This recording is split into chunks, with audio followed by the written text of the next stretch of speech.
I once tricked an entire group of Spanish students that Colin Farrell was my cousin when I was younger. So, did that get me more attention? Maybe. Am I ashamed of it? No, I'm not.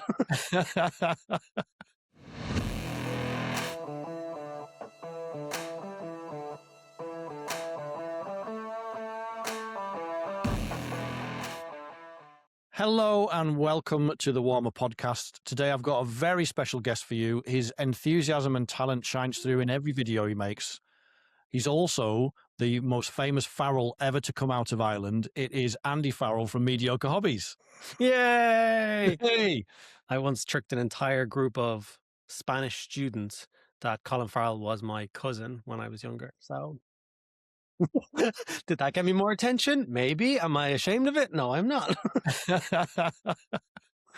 Yes, I am Andy from Mediocre Hobbies. I'm here on Warhammer podcast, which I must say your name is clever, but also really hard to look up because autocorrect just wants to change you to Warhammer constantly. Even when you get Warhammer and type in, it auto like assumes you meant Warhammer. So although it's very clever, it's a pain. Oh, it's pure pain. So there was originally there was two of us, and the other guy, Jack, he's taken a step back from it, and it was his kind of brainchild and his insistence. And at the time, we never really thought this was going to go anywhere. You know, we thought we'd just, like a lot of podcasts do, just trundle along at 100 views, you know, and it kind of blew up a little bit. Obviously not to the same extent as the big channels like you, but, you know, by the time it had got that far, we were like, oh, we're stuck with this now. Yeah. I mean, So, I still get asked about mine, Mediocre Hobbies, and I'm like, it was very deliberate, but a lot of people are like, are you sure about? No, I knew what I was doing and I did what I wanted. Leave me alone. Even if I wanted to change now, I couldn't, okay? once you get something like that gets a bit of momentum, you just kind of have to, you know, like you say, you've got to live with it, haven't you? Yeah, you got to roll with it. Man. Just make Yeah. it yours. Yeah. It's totally fine. Yeah. I get called a lot worse. I'll take it. Well, yeah. Yeah, the level of my mediocrity doesn't like stop at Warhammer, so I get the same feeling. So, yeah. What are you gonna do? And before you embarked upon this this illustrious YouTube career that's not mediocre in any way, shape, or form, I love your videos. Oh, thank you But so much. before you did this, you actually had a previous life in another kind of area of the hobby, I guess, or the sharp end of the hobby, didn't you? Yeah, very much so. I was worked in a Games Workshop, and I there's this like weird like almost elitism. I will say it's not really elitism, but it just feels like so many people have worked for Games Workshop. You know what I mean? Where it's like Mhm. a lot of people use that as a tagline for stuff. And usually they've been like, you know, key timers for 6 months. I worked there for 15 years. I managed the store for 10 years. So I was in there for the long haul. Like I loved working there. It was a great job. It was a great company. I loved it. Um, Basically started as a full timer in the shop in Dublin, and I worked there for a couple of years. And then one of the manager at the time left. I did some training previously to get ready to took over the role, and then I managed the store for 10 years, and absolutely loved it. So yeah, it was no small stint. And was it a hard decision to leave then after that amount of time? Because that's your life for that after 15 years, isn't it? Yeah, it was. It was a thing. Like before I started any kind of content creation, I was like, I'm here till retirement. I'm done. Like this is my job. I love it. Yeah. I'm not going. Like I couldn't imagine going anywhere for any other reason. Like, um, I'm sorry to say this because I'm sure a lot of people are in there, but I couldn't imagine sitting in a cubicle and putting in numbers into a spreadsheet or anything like that. Like that No. just, I just couldn't do it. And I'm sorry that a lot of people are stuck out there doing that. But I just, yeah, no, never. So it was always that thing of like, you know, the money was fairly good. I don't know if people know this, but Games Workshop managers are paid on like a pay scale, depending on how well your store does, Yeah. is the pay bracket you fall into. And Dublin was a capital city store. So at the time there was only us and Belfast. Now there's one in Derry and there's a couple of other ones, but there was only two for the entire time. So we did very well as a store, and as such, my wages reflected that fairly well. I was fairly comfortable, and I couldn't imagine how much more money it would take to make me go, okay, it's worth sitting in a cubicle putting in, Yeah. you know, figures. So I'm like, I'm content, I'm happy, so I'll stay here and do this. And And then, yeah, when the decision came, it was quite a bizarre thing because basically, I always liked the idea of YouTube. I always enjoyed social media, um, and it was this funny thing. And people used to ask me before, I was like, what do you watch? And I was like, I watch YouTube. And they're like, what do you mean you watch YouTube? Mm. Like people don't understand. I'm like, yeah, I just like I sit down, I paint my models, and I have YouTube on, and I watch a couple of videos, and they're like, that's a thing. I'm like, yeah, I love it. I consume it, and I always had this niggling thing in the back of my brain where I would love to have a silver play button. I would love it. Like even from 10 years ago plus, I was like, I'd love to have a silver play button just to get there. And I didn't know what I would do or how I would do it. And it was always one of those things like, one day. And I never really thought one day would happen. But then COVID happened Mm. and we were all locked inside. And Games Workshop treated its staff members extremely well during COVID. They were like, everybody go home, be safe. We will pay all of your wages, just all of your wages ever. The company then got furloughed. I don't know whether you heard the furlough story with Games Workshop. Did you hear that? No. It's an amazing story. So Games Workshop obviously went on furlough originally because they were so worried about the money because they were like, we could be bankrupt from this. So we'll go on furlough, which is government assistance. Mm-hmm. And then because we were furloughed, like a lot of managers were like, let's try and keep the community alive. So we would post on our Facebooks and like keep people at home inspired and stuff. We got calls from our managers being like, we're furloughed, which means the government is paying us to not work. So you have to not work. So you can't even do that. So we stopped doing that. And I was like, okay. But then Games Workshop did really well in COVID because everybody's locked away and stuff like that. And they're like, okay, what are we going to do? Let's order some hobby. That hobby we forgot 10 years ago. Let's do it. Mm. So Games Workshop ended up doing really well. So it paid the furlough back to the government. Gave it all. The only company that did it was like, you know what? Other companies need this more than us. We're doing really well. And they gave it all back, which I thought was amazing. That is amazing. Yeah. Wow. So I started social media then. I was like, I'm just going to post on Instagram every day. Why the hell not? And I posted and people liked some of the stuff. And the Instagram kind of got a couple thousand followers. I was like, oh, this is kind of cool. I like this. I'd love to do YouTube videos though. And I ended up chatting to this partner in crime of mine. And they had a bit of a social media following. They understood social media a lot more than I did. So they helped me and talked me through and created the first couple of videos and posted them. And they did really well. People seemed to really enjoy what I was trying to do, which was just make Warhammer easy to do. So we went through that whole process, and then the kind of reopening of Games Workshop happened. I was going back to work, and I was like, "That's totally fine. I'll just do some videos on the weekend or whatever, and then do this." But then I got a call from my boss that's being like, "You can't have a YouTube channel. Right. It's in your policy that you can't be doing." I'm like, "What?" And I even went to this, I was like, okay, I just won't do Games Workshop stuff. And they're like, no, you can't do any. So like, you can't do it. And I was like, what? So a little bit of back and forth. I totally understand their position. Even if I was putting out like, good videos that were helpful to help painters, if they let me do it, then they'd have to let everybody do it. And then, Gobshite Jimmy down the road could make a video and say a racial slur by mistake saying that he works for Games Workshop or whatever, and suddenly it's a big problem. And so they're like, better to have none of them. So they're like, you're gonna have to stop it and take it down. And my brain just clicked and I was like, you know what, I don't want to do that. Like I feel really accomplished with the social media stuff and the YouTube channel. I'm really enjoying where this is going. I'm really enjoying building something that's mine. It doesn't belong to you, like Warhammer, you know what I mean? So I was like, you know what, I'm just going to give it a go. So I'm going to quit and keep doing this. My boss was flabbergasted. But I did it, and it was weird and it was freeing. And this is where I am now, a couple of years later, still trucking along. Obviously, it hasn't turned out to be a risk. It's gone exactly as you'd expect it. Been very successful, but to go from that comfort and security out into the void is a big jump. Yeah, it can be a nerve-wracking thing, obviously, and although I appear successful, it's definitely not an easy road, and we're definitely not like where we would want to be financially from where we were. YouTube is not this thing where you put a video up and YouTube sends you a check for 10 grand it's not how it works at all.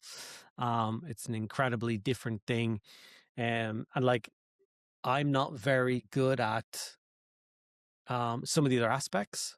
Like someone in my position at this point should have had like a merchandise line. There should be a website selling some t-shirts and some hats and some stuff. There should be a couple of other sources of revenue coming in that I'm not very good at organizing that stuff yet.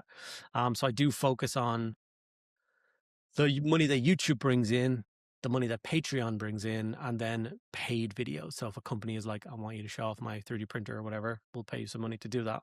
Yeah, yeah. So sometimes it can be super nervous. You can be like, what if a company doesn't want me to promote anything this month? Crap. um, so it is nervous. I would definitely like to be a little bit further along, but that's the road we work with. We're gonna soldier on, and like I said, I enjoyed it. There's no ceiling. Like, I Yeah. don't know, I'm gonna be in 10 years' time for hopefully a lot more successful than right now, but you never know. Yeah, I mean, it's all heading in the right direction. But do you Yeah. ever miss the retail side of it? Because as a store manager, obviously you've got your own team, which you're tight with them, Yep. but you are helping people in the hobby every single day Yeah. in a variety of aspects. Yeah. Yeah, for sure. I mean, there was definitely that. Like I said, we were the capital city store Mm. in a country that there was only two games workshops. So I always felt like I was like, our store was like the hub of hobbies. This is before there was even very many independents. Now there's a lot more independents around now, but Hmm. back then there was really only like one, and we won't talk about that disgraceful excuse for a store. Um, but there's a lot of awesome ones open now. So I always thought to myself, like a lot of the hobby funnels through this specific space. So I've helped a lot of people out with what to collect and how to collect and what to paint and how to paint and all that kind of stuff. And people come in just to bounce ideas and just feel connected. And so there's definitely that section of it which is really difficult. But that's why I do streams. So I stream twice a week, Tuesday Yeah. evening and Thursday evening, and they're not profitable. They don't make me money. Lots of like people aren't donating like you see other streamers, like constant strove money flying in. That's my way of like chatting to the people that want to chat and talk about their hobby and get involved and stuff like that. So like tomorrow we'll all be there online and we'll all be chatting about what was it shown in the reveals and what we feel about it and what's going on. And I love creating that space for people because some people are like, you've got Jimmy who is an accountant and has, wife, kids and stuff, and all of his mates don't do Warhammer. So he has nowhere to like release that energy or to chat about Yes. it or to bounce that. That's so hard for some people, man. It's such I don't know, like a social like hobby that if you don't have the social aspect of it, it's really difficult. And that's the Yeah. way I try and promote the streams, man. It's just for people to hang out, um, twice a week for 2 hours at a time, 4 hours of accountability to sit down, do some painting and chat Warhammer. And a lot of people have done it a lot. And also, based on your experience from being inside that circle, GW has had a lot of success of late with, obviously, as you said, through the COVID years, and the hobby grew. And then also, again, we had a load of new people coming into the hobby from the Space Marine 2 game. But in your view, what have Games Workshop been getting right and what have they been getting wrong?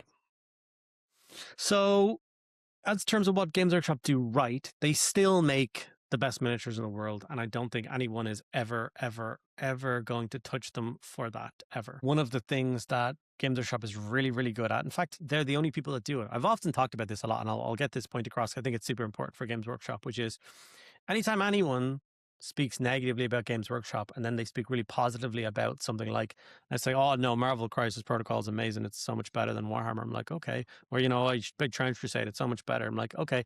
I would love to get every single person who plays a different game in one big room and ask them all who started the hobby in Games Workshop and see how many hands would Yes. shoot up. So every other game system that exists out there siphons all of its customers from Games Workshop. Games Workshop is the only people creating new hobbyists that have hundreds and hundreds of locations around the world where people walk through the door, they get shown what a miniature game is, how to build it, how to paint it, get them that excited buzz, show them the world that it is. They play that for a couple of years and then they can move on to other things. Like if Games Workshop fell apart like so many people wished it would, all those other games would fall right off with it because they're not making any new customers. Like it's a bizarre thing. So GW is like the gateway drug to the wider hobby. Yeah, yeah. They're the weed. If there's no Games Workshop, you're not going to say, "Hey, do you fancy heroin for the first time?" Oh, gee, no, like no.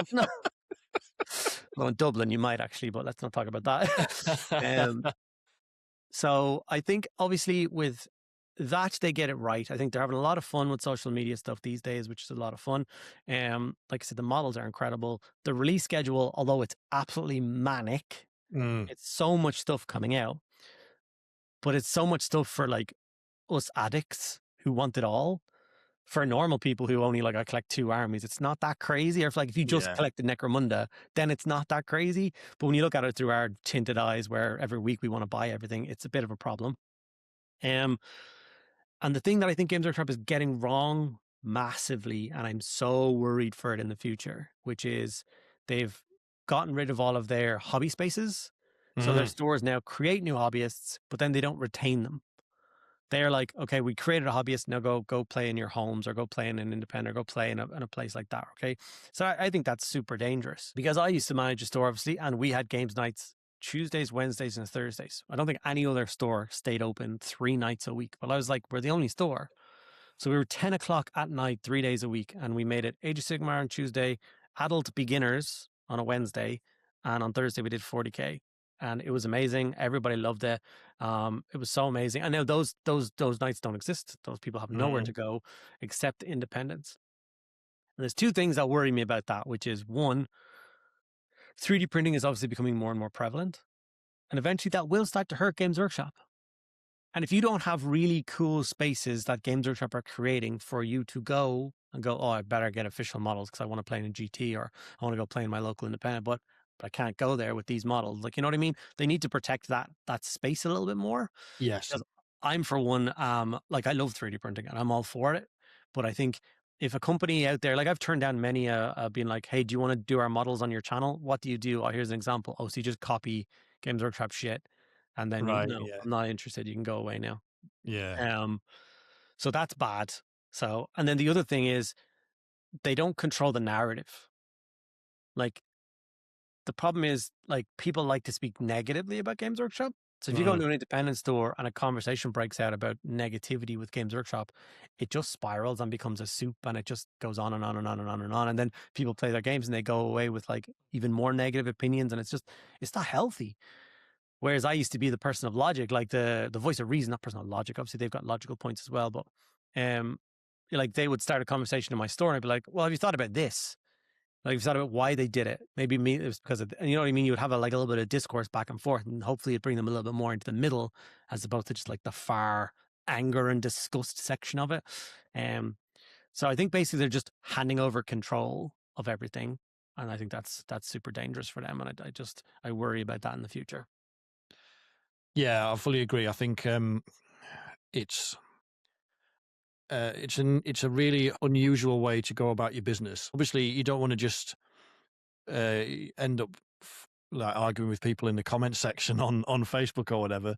But it is an odd way to do it. There's very often a negative story will appear, and sometimes there's a good reason behind why they've done something, but they just elect not to share that information. Yeah, they'd constantly be defending themselves if they did, just to like try and defend every point that people didn't agree with.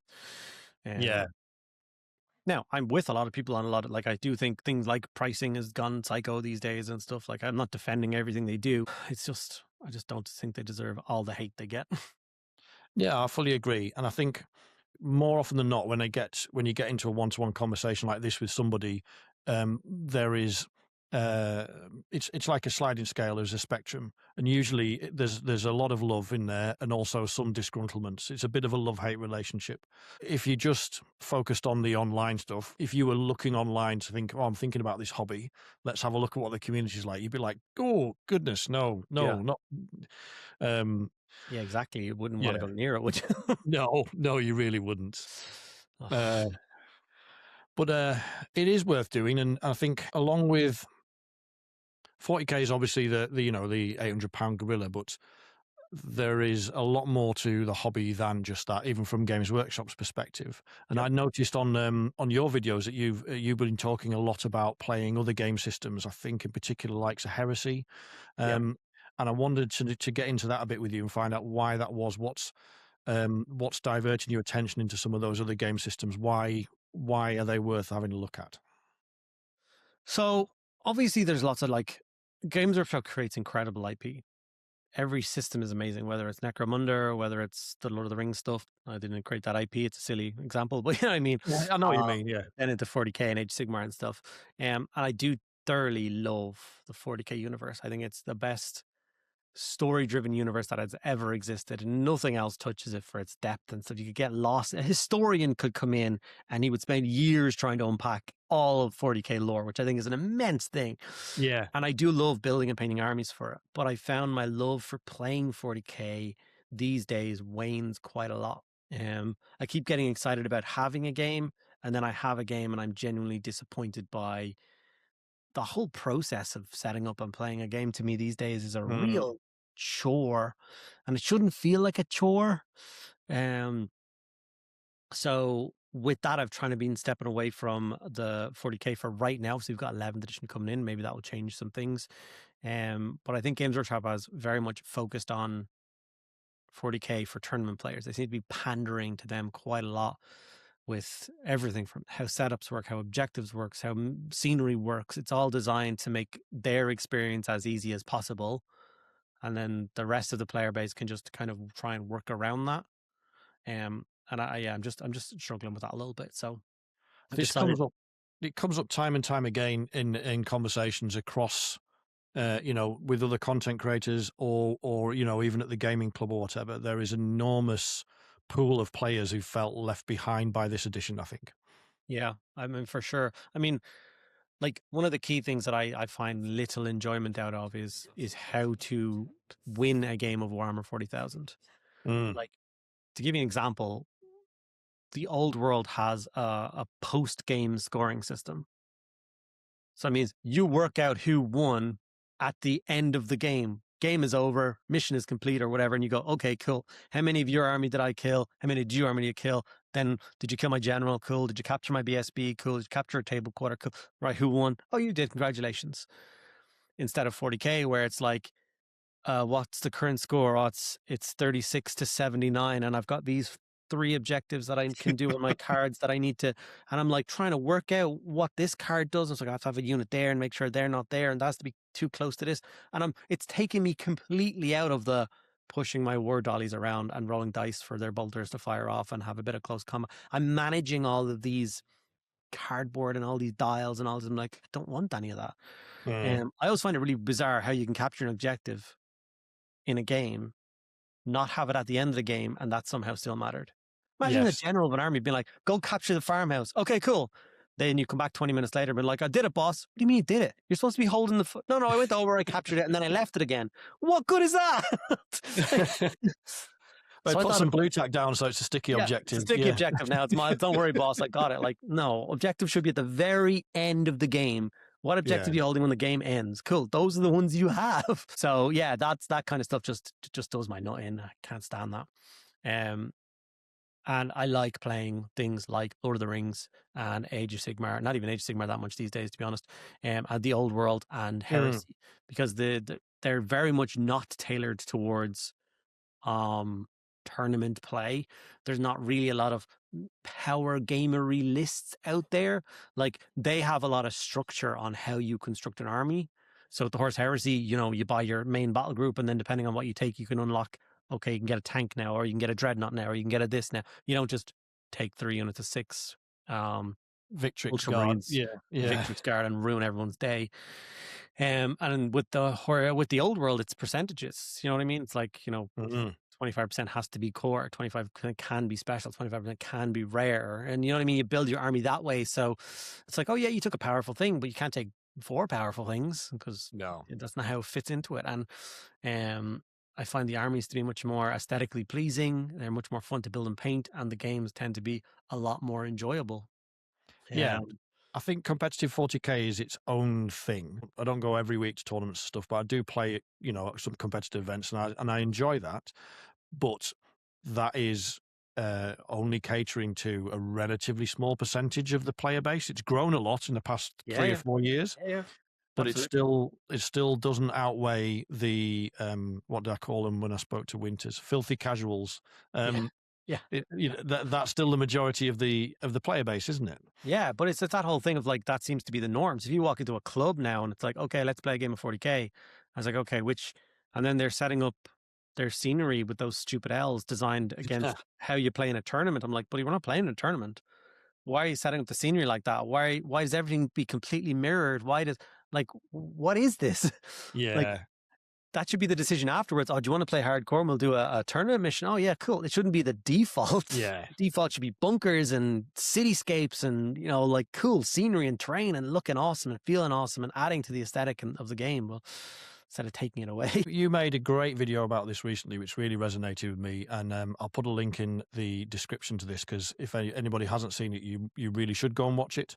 And it's just you basically speaking for, I think it's only about 10 minutes long, but very clearly and with great clarity, just laying out, you know, how they could make 40K a better game system. And I think a lot of it does center around that idea that we need the core game should be for the casuals, and we need a much more relaxed and fun system to play, and then the tournament thing can be its own thing still. Is that a fair assessment? Yeah, I definitely think there's that. Like when it comes to Age of Sigmar, there's like the standard rules are the standard, and then you get like your General's Handbook and Match Play Guide every year, which shows you how to play in tournaments and events. And I'm like, okay, do that. Give me a 40K. Here's the tournament pack Games Workshop releases every year. That's what you guys are going to play. And for the next year, it has your missions in it and how you want to set up your scenery and your secondary objectives and all that shit. There you go. That's your hobby. Do it. But the actual main game system should be focused around, okay, we're going to Armageddon for this edition, guys. We're going to be playing cool battles, you know, Space Marines, loads of orcs, having crazy big fights, and it should feel awesome. And like, you should be able to make memorable games. Like, I think I say it in the video, nothing infuriates me more than like being in an event space or being in a tournament or something and walking up to two guys who just finished a game and being like, man, how's the game? And they go, oh, yeah, it was 42-78. Like, that's not the game. What happened, man? What was the cool? What did your general do? What did your tank do? Like, who killed that? Not just like the points are the only thing in the world that mattered. That dictates how the entire game was. Yes. No, I can fully understand that. Like I said, I mean, I do like the competitive scene. It scratches an itch for me, but it's like in the same way that I like chess. It's a different beast, you know. Yeah. It's not the immersive floor hammer or in the Games Workshop store experience that drew me into the hobby and kept me there for so long. Yeah. And for me as well, like, I know I genuinely have something wrong with my memory. I don't know what it is. It's probably early onset dementia, knowing me. But it's a real struggle for me to remember nitty gritty stuff. So when it comes to like the more complicated game systems have become, the harder it has been for me to like understand everything. And then obviously it comes in with another person who remembers all the special rules and all the details and all of this and all this. And I'm like, suddenly I'm always feeling like I've been got. Like, I'll move this here and I'll do it. I'm like, you can't do that because of that. I'm like, oh, okay. And then it's like, okay. And then they do this thing. They're like, oh, I can do this because of this. I'm like, oh, okay. I don't know what you're talking about, but okay. Enjoy. You do you, buddy. And I know that's a failing on me, not on the other person, but I just didn't have that problem when I played like 4th, 5th, and 6th edition, and they were fine. So a lot of time now, if I can find a friend and he's willing, we'll play 10th edition rules, but we use 4th edition missions. Nice. And we have absolutely amazing times. Like, one of the missions is called Breakthrough. Such a simple thing. It's like, okay, you win with however many of your units are in their deployment zone by the end of it. So you're trying to break through their lines and get in. That's it. Yeah. The whole mission. You fight the game and it's like, okay, we finished the end. Measure out your deployment zone at 12 inches. How many of your units are in? 3. How many of mine are in? 4. Cool, I win. That's the game. Like, it's so great. Yeah. It allows you the headspace to just focus on the crack and rolling the dice and enjoying the game, right? The older I get, the worse it gets as well. Is that like it's like there's a reducing amount of space up here, and if you keep filling it with the data sheet stuff and the abilities, there isn't room for me to actually focus on the game. Exactly. Like, I mean, that's exactly it. I can't focus on the game because I'm focusing on all the stuff around the game. Yeah, all the admin. And another side of it that you just touched on there is the terrain. And I'm starting to feel like a propaganda for your channel here. But I watched another video of yours, which was about some really cool terrain that you printed for 40K that really brought back some memories for me as well. It's like iconic stuff. And Bunker. Do you want to see it again? Oh, yeah, if you've got it, that'd be awesome. 3D printed. Oh, yeah. I mean, that is, for gentlemen of a certain, well, for anyone of a certain age that was in the hobby, that will bring back an awful lot of happy memories. Yeah. So simple, very quick print. Yeah, I loved it. Just I'm rebelling against any L-shaped ruins or buildings. Can't it, can't stand them. it brings a lot more back to the game as well, but also that kind of side of the hobby has massively changed in the last, I would say, 2 or 3 years. Maybe it's slightly longer, but I would definitely say 2 or 3 years because of 3D printing. Because before that, we scratch built. Like if you wanted to make something that GW didn't sell you in plastic, you had to scratch build it. Yeah, yeah. And do you think that 3D printing has kind of not eroded that, replaced it because it's just a quicker and smarter way of getting access to that stuff? So I've got like kind of two quick thoughts on that. None of my thoughts seem to be very quick though, do they?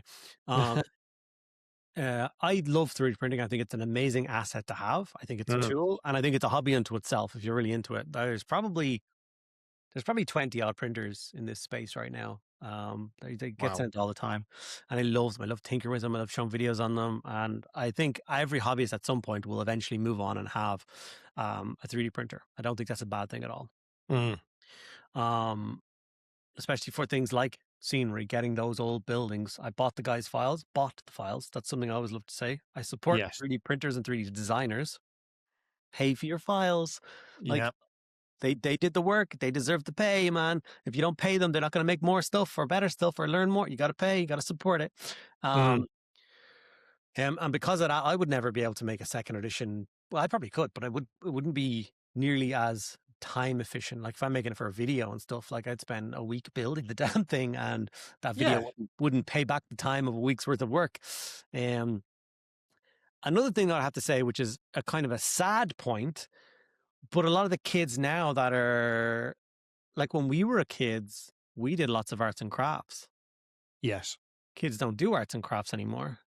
They just don't. It's sad, but so if you said to a kid, "Here's a bunch of pipe cleaners and some toilet roll," and they would look at you with like 10 heads and be like, "What am I supposed to do with this?"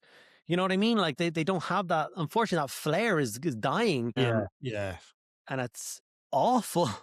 And there was some video I saw a while ago, and it was like some psychiatrist, and she was talking about like she was doing a study on kids, and um, they gave the kids a packet of crayons, and they didn't know what to do with them. Oh no. And you were just like, "What?"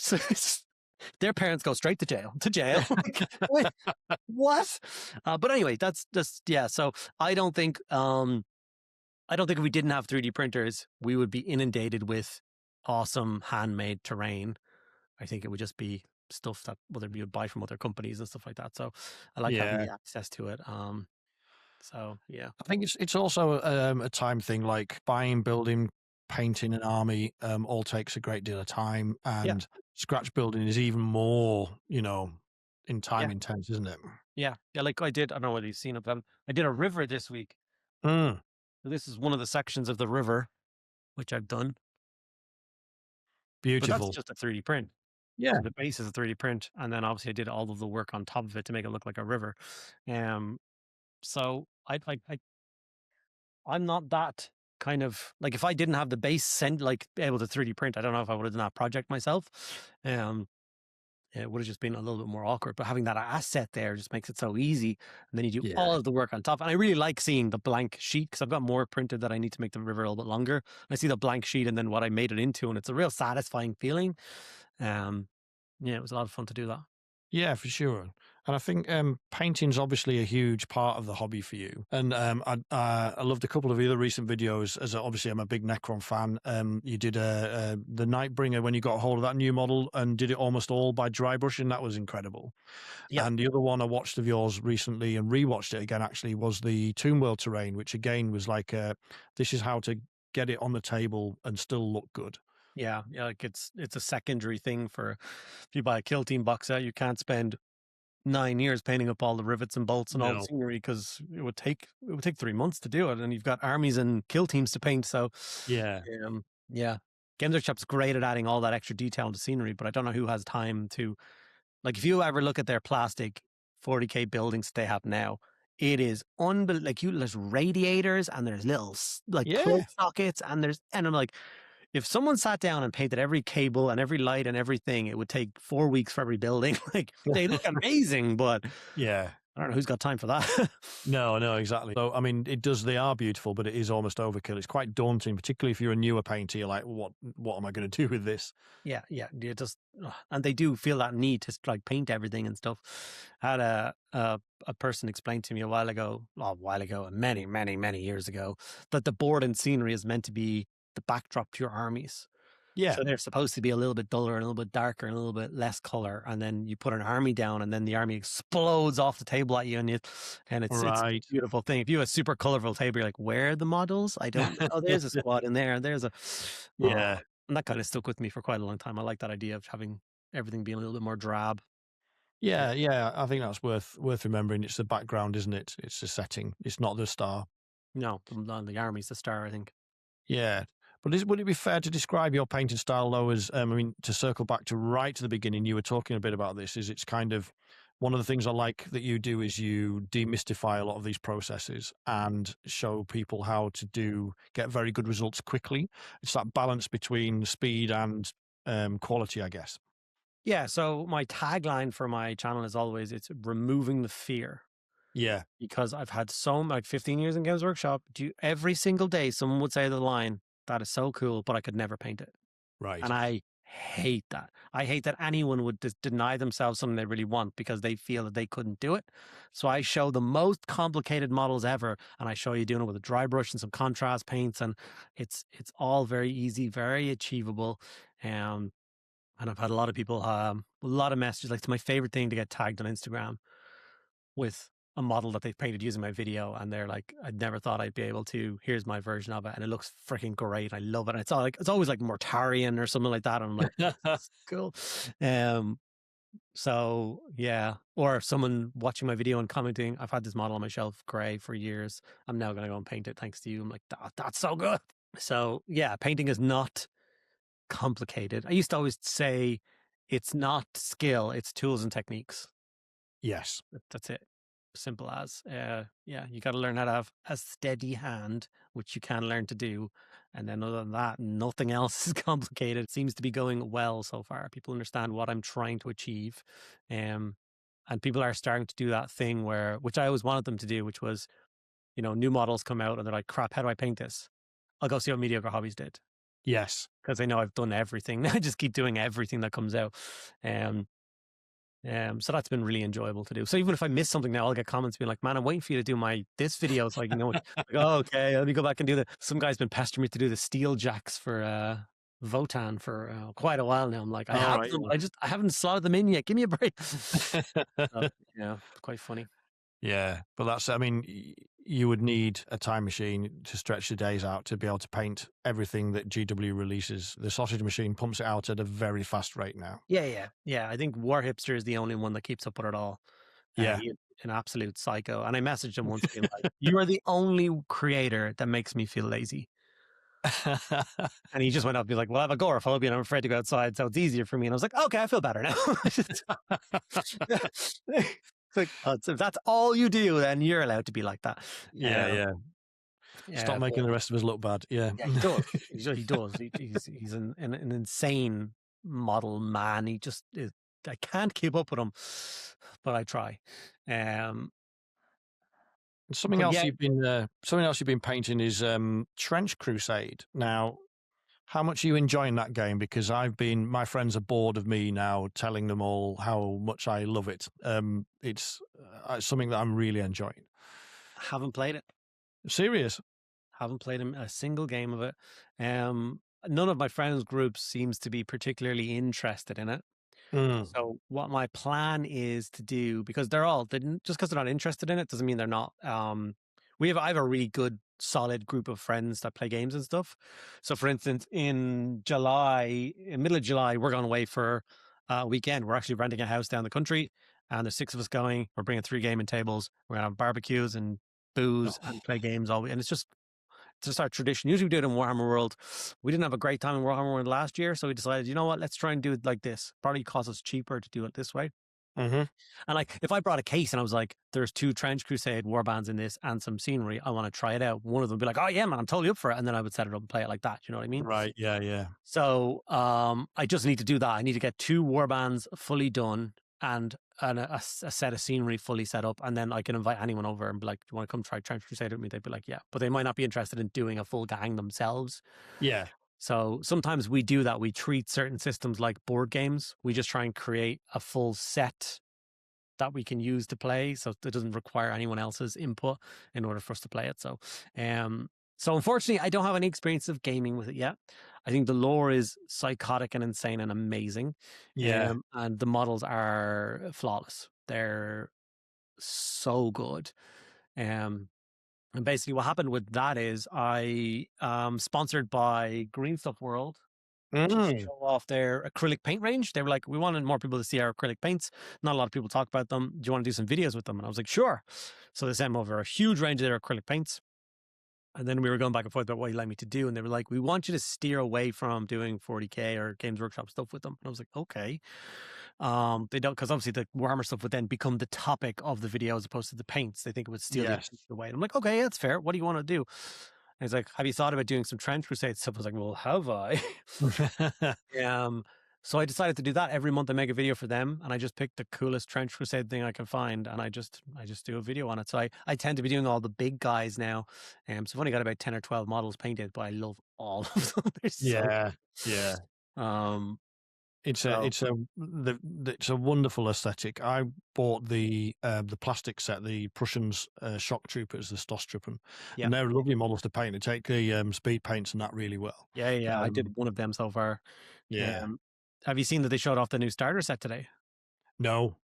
Yeah, they showed off on their Instagram that there's now a plastic 2-person starter set coming out for them with a bunch of unique models and stuff in it, and the box set looks incredible. So that's another set of full plastics. So I am gumming at the bit to get that. So Yeah. Yeah. I'll definitely be in for that one if I can yeah, get yeah. it.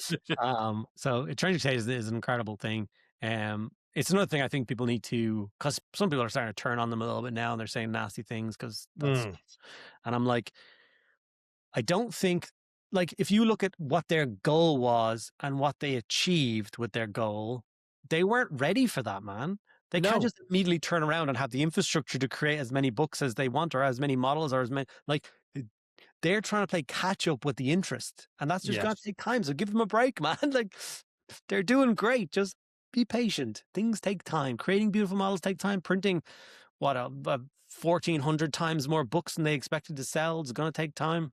Yeah. Um, Exactly. and I think they've managed it quite well. So yeah, I've honestly got no complaints. So try and stay away from all the noise. Like any other aspect of the hobby, stay away from all the noise until you've done it yourself, experienced it yourself, and then you make your own mind up.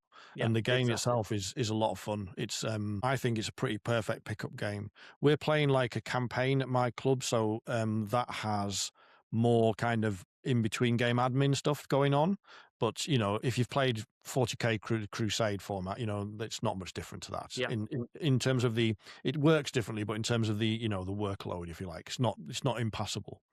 But for a pickup game where you were just going to say, right, here's a warband each, here's a couple, a 3x3 board with a couple of trenches and one of those fantastic concrete crosses that you were painting the other week and all that good stuff, then you can. It's good fun, really good fun. I'm fighting with myself because if you type in, like, because once again, I will 3D print my trench system. Yeah. But if you type in, trench 3D print file, the amount of options you get. So I have to Hmm. decide what I'm going to, like, which one I'm picking, because everything will connect onto that. So I have to, like, I basically got to pick my brand of trench. Yeah. And so I haven't committed to that yet. I don't know which one I want. Um, My favorite one I've seen so far is the Loot Studios one, which I already have the files of, Hmm. which is insane. There's like a whole medic station underneath it with medic tents and guys on stretchers, and Wow. it's so beautiful, but it's a lot of printing. um, so once I decide, because I printed out the cross and I've already printed off my next piece of scenery for it, just a little bunker with a big cross on top of that as well. It's like a big Yeah. pillbox thing. It's gorgeous. So I'm going to get a bunch of little scatter pieces done first. Then I'll decide on, right, which freaking thing am I going to do? And then get a 3x3 of that set up. Probably a solid board that I like mount to the wall or something when I'm not using it. I think makes the most sense. I think so. I was thinking we've been having some discussions about that. Like, could we come up with a kind of a modular system, so that you could mix and match it? But I don't think we're going to do that. I think it's going to have to be a fixed board with the movable elements in the no man's land, and that's the only way it's going to Yeah. work. Yeah, I totally agree. I think people who sacrifice like aesthetic for playability is just it's once again it's the same thing. I'd rather have one board just look perfect and then Mm. it rotate at 90 degrees in every game and it's different game now, isn't it? It's Yeah, just yeah, yeah. figure it out from there. Yeah, yeah. But And beyond making an awesome Trench Crusade board, what's next for you and for the channel? Is there any other aspects of the hobby that you really excited to explore? yeah, so actually this last couple of weeks I've been getting super excited by Conflict 47. A friend of mine was got started with that and is so enamored with it, and he's been bullying the entire friend group. Um, and I've already had bolt action Americans previously, so I was like, you know what, maybe I'll do a. And you can use all those models to play in Conflict. Mm. You know what? If I just get some models, I can join in, and he'll have someone to play, and then someone else jumped in and grabbed an army. So there's three of us now. Um, so I just messaged Warlord Games and I was like, I want to do a series of videos about converting a bolt action army into a conflict army. Thinking about doing the Americans, and they were like, I'll send you the books in the starter box if you want them. Like magic. So it's currently Nice. being whisked on its way to me. So I've been watching some conflict battle reports and stuff. Um, and I think they look awesome, and it's going to be really cool and lots of fun. I really enjoyed playing bolt action.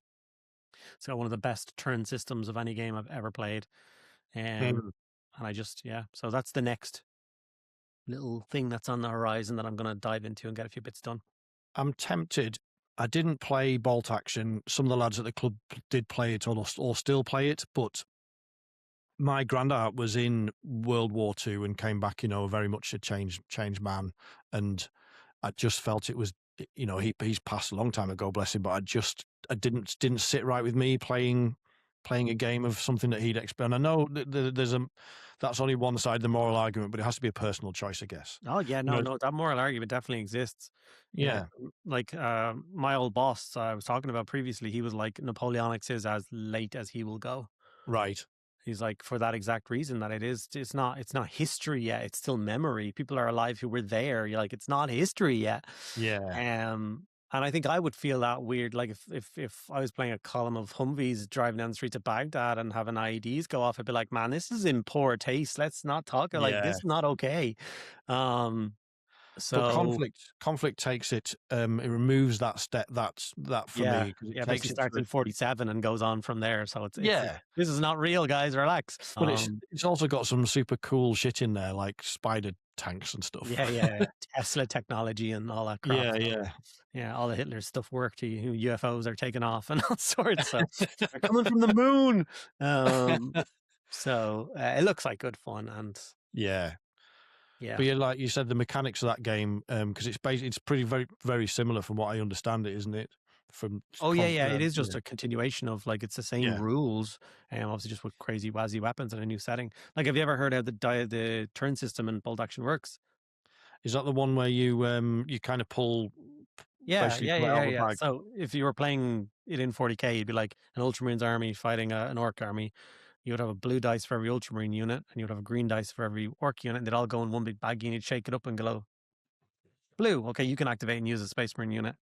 Blue, okay, another Space, or green, and it's just you don't know whose unit is moving next or what, but it's very much back and forth, and Yeah, it's yeah, just it's really cool. It's funnily it works out better than you would expect. The kind of weird alternating, and suddenly you're like, oh, I pulled out 5 blues in a row. I'm doing well. I'm like, yeah, but now there's mostly green, so now he's dictating the end of the turn. You're like, oh, I didn't think about that. I'm like, yeah, you idiot. So um, yeah, I didn't expect to like that system as much as I did, but I really like that system. I think again for the more fun aspect, like we play these games, or a lot of us play these games to allow the dice to tell the stories, Yeah. and that's just another opportunity for the dice to influence the narrative, isn't it? Yeah, absolutely. Like, yeah, absolutely. Because it is that, like, they talk about 40k as a turn is supposed to represent like 5 seconds of real time, like a whole turn. So it's supposed to be real fast and it's supposed to be back and forth. It's like people talk about a lot with, like, some of my friends, once again, that same gaming group, they play Horse Heresy and they just have a house rule. They do alternating turns, alternating Right. activations, you Yeah. unit, I unit, and you unit. It's a weird thing that they do. And they say the game works so much better. I'm like, I can see that because otherwise it's like turn one, you have 3,000 points shooting at me.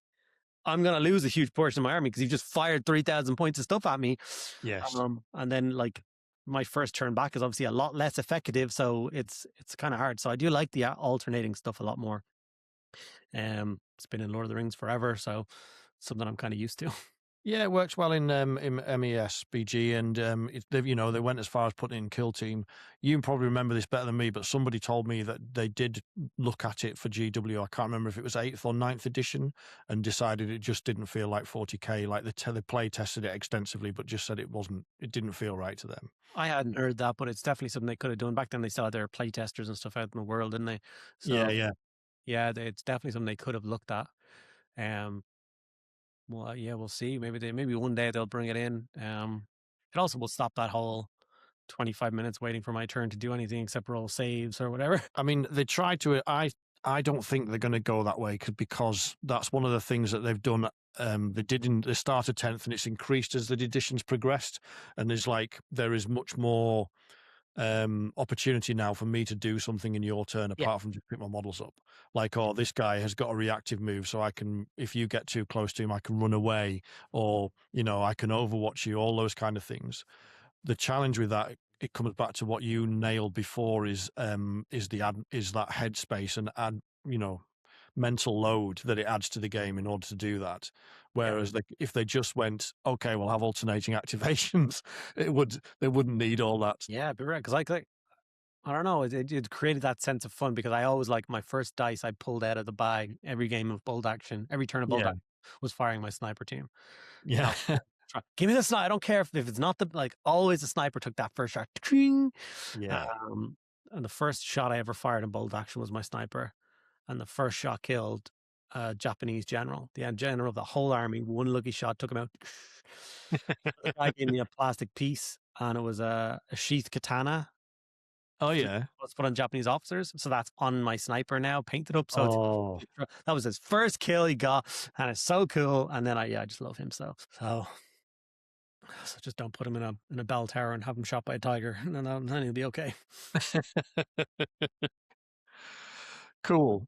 Well, thank you very much for joining us today. That's been a really interesting conversation. I will put links to where people can find you in the description. But you're on obviously on YouTube. You're active on Instagram. You Yep, stream on Twitch. yep. And there's 3 Um, channels on YouTube now. So and what was the thinking behind that? Very briefly, if you don't mind me asking, was it just simply to beat the algorithm? yeah, the algorithm's been quite naughty the last kind of 6-9 months. It's been quite harsh on all of us creators. Mm, And basically how it works is like you put up a video that does well, and then the viewing goes up. And then if you do a video that then does bad, so not bad, but less. So if I do a video on 40K, people are going to love it. If I do a video on Lord of the Rings, a lot less people are going to watch it. So it's going to go back uh-huh. down here. And then you can put up another great video, but the algorithm's like, oh, not a lot of people liked your last video.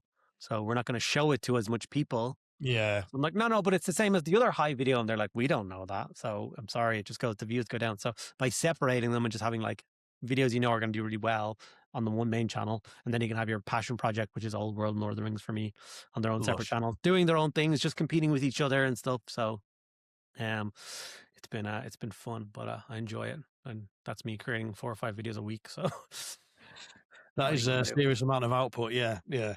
Yeah. It's a bit of work, but it's worth it. It's worth it. It'll be Yeah. worth it, right? It'll tell me it'll be worth it. Well, thank you again. I've really enjoyed chatting to you. As I said, I'll leave links for everyone in the description. Yep. Also want to say a quick thank you to all of my YouTube channel members and patrons. Without you guys, I wouldn't be able to do this, really. Keep the lights on here. It's very much appreciated. If you've enjoyed this video, there is a bunch of other podcast interviews up there now with some other luminaries like Andy. And I think there's some really good content up there. So if you are painting on a weekend or whatever, or on an evening, whack them on and enjoy them. And I'll be back soon with another video. Thank you. Thanks so much for having me on, Paul, and I look forward to doing it again sometime.